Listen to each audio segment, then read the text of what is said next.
Depth of field in a photograph is the range of distance that appears acceptably sharp.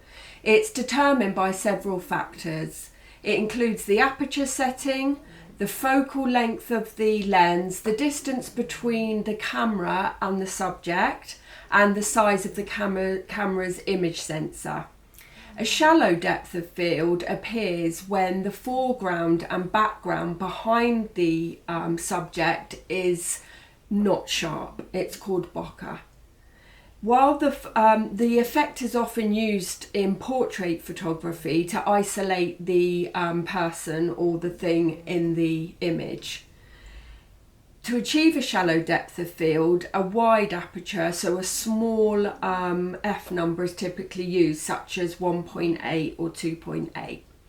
On the other hand, a deep depth of field occurs in a landscape shot, for example, when the whole of the foreground and the background typically is in focus. And you will commonly see this in landscape photography, and this will include a very small aperture opening around f8, f11. The focal length of the lens also plays a role in the depth of field. So generally shorter focal lengths, which is your wide angle lens, will give you that greater depth of field, while longer focal lengths, your telephoto lens, will give you a shallower depth of field.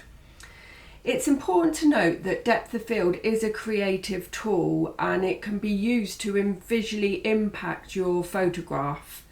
If you adjust the aperture, the focal length and the distance to the subject, you can manipulate the depth of field in your shot and you will achieve your desired effect.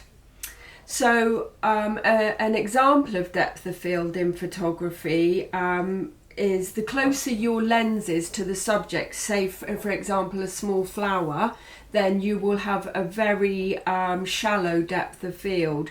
The further away you are from your subject, you will have a greater depth of field. So please subscribe to my channel if you've liked this video, like the video, share it, and I'll see you in the next one.